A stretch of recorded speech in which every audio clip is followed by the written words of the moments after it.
Hello, good morning. We're having our family brunch at Hong Kong for the Boulevard, Singapore.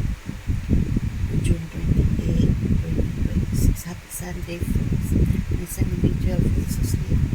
There's Lizzie Boy with a signature of Albert Lee. He's 74 years old, Singaporean retired. His name is there. My son Mitchell falls asleep. Enjoy, folks. We're having ham and fried chicken, drumstick with wholemeal toast bread with eggs, sunny side eggs. Enjoy, folks. Singapore, June 28, 2026. Happy Sunday.